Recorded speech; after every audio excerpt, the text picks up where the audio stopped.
Hi, Mr. P here, and welcome to the Mr. Pollard English YouTube channel.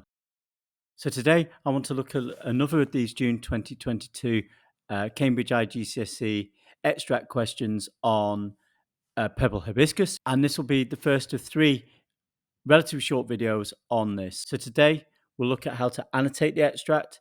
In the next video, we'll look at how to turn these annotations into a plan, and then the third video we'll look at how we turn the plan into the essay itself. So if we go to the passage itself, the passage is from when Kambili and Amaka are put together for the first time and they have this quite awkward conversation. And the question was, explore the ways in which Adichie vividly portrays Amaka and Kambili at this moment in the novel. So what I've got here is my annotations quickly went through. So step one then, as you probably know by now, is to go and have a look at the question first. So the question is explore the ways, okay, or how, in which Adichie vividly portrays Amaka and Kambili at this moment in the novel. So we're interested in the ways in which Adichie characterizes Amaka and Kambili. As you can see, I've put that there for a reminder. And the step two I've also done here, which is where I've tried to just think very quickly about synonyms I can use when I go through my paragraphs, so that I'm not simply just repeating the exact same words as a question. So strongly presents, distinctly shows, vividly characterize, depicts, describes, etc. And I've also just thought about some key questions here. Why is it vivid and how is it vivid? Okay, so that's step two. Now, we're now ready to have a look at the passage extract itself, and we're doing it in an active way with the question in mind. I'm sure you think Nsuka is uncivilized compared to Anugu. She said, still looking in the mirror, I told Mom to stop forcing you both to come. Well, you've got this confidence, haven't you? These kind of declarative sentences from Amaka. You've got this rather direct, honest, outspoken voice coming through. She's looking at herself in the mirror, and I've suggested that that might be characterizing her as confident. Then Kambili, we wanted to come. Now, these ellipses, these dots, very much contrast with Amaka and gives us a sense of Kambili's kind of lack of confidence. Amaka smiled into the mirror, a thin, patronizing smile that seemed to say I should not have bothered lying to her. Amaka is pretty worldly wise. She's pretty perceptive, and she's able to pick up that maybe Kambili is hiding stuff from her. There's no happening place in Nsuka, in case you haven't realized that already. Nsuka has no Genesis or Night Lake. What? Kambili doesn't know what these cool places are happening where she lives. Genesis and Night Lake, the happening places in Nugu. You go there all the time, don't you? Well, look here. Amaka is kind of making assumptions. Why is that? Well, there's the wealth of Kambili's family, and that contrasts with the lack of wealth in her own family. No.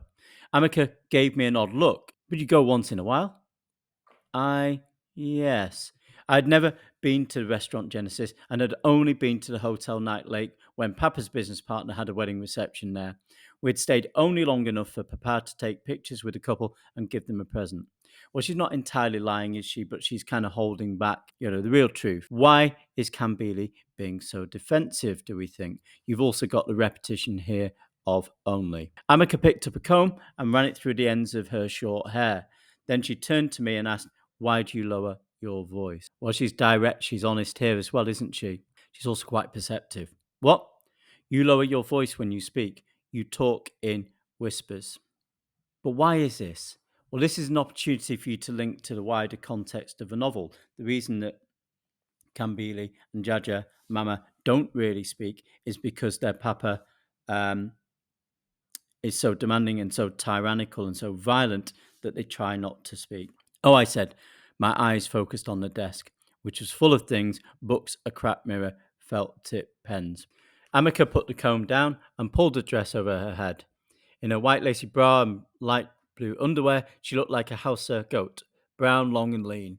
I quickly averted my gaze. I had never seen anyone undress. It was sinful to look upon another person's nakedness.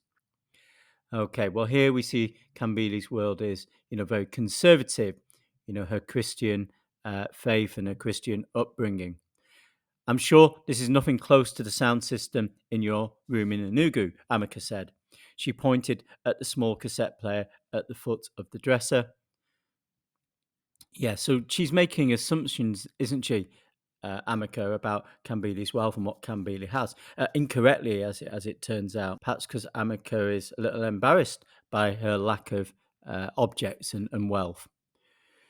I wanted to tell her that I did not have any kind of music system in my room back home, but I was not sure she would be pleased to hear that, just as she would not be pleased to hear it if I did have one. So we've got the repetition of would not be pleased. She turned the cassette player on, nodding to the polyphonic beat of drums. I listen mostly to Indigenous musicians. They're culturally conscious, so notice that the language that she uses shows that she's very articulate. They have something real to say. Fela and Ozadebe and Onyeka are my favourites. Oh, I'm sure you probably don't know who they are. I'm sure you're into American pop like other teenagers. Again, these assumptions that Amaka has about Kambili. Also, these people that she mentions are kind of countercultural, outspoken Nigerians. Oh, I'm sure you probably don't know who they are. I'm sure you're into American pop like other teenagers. Oh, we've done that already. She said teenagers as if she were not one, as if teenagers were a brand of people who, by not listening to culturally conscious music, were a step beneath her. And she said culturally conscious in a proud way that people say a word they never knew they would learn until they do. So she's quite woke, isn't she? I guess would be a way of putting it. She's politically aware. The words that she's using probably come from Aunt Ifwoma. I sat still on the edge of the bed, hands clasped, wanting to tell Amaka that I did not own a cassette player, that I could hardly tell any kinds of pop music apart. But what about this hands clasped, the symbolism of that, suggesting that she's quite almost angelic, isn't she?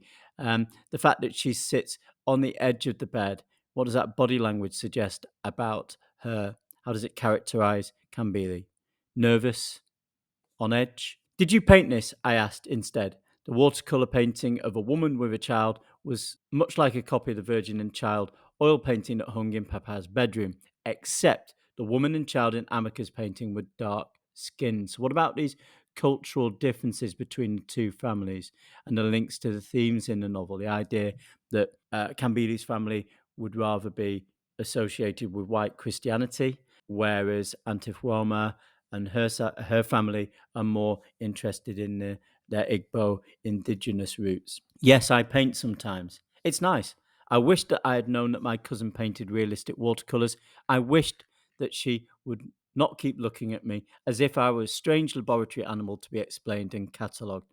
Well, here you've got the repetition of I wished. Why is that important? Well, maybe it points to how at some point these two are going to become friends. And you've got this simile here at the end, which may be significant. So that's it for the annotations. The next step is to look at how we turn that into the plan. And so please check that video out. And obviously, if you like what you see, you want to make any suggestions for future videos, then subscribe and add your questions in the comments. I'll see you next time on the channel. Goodbye, everyone. Have a great day.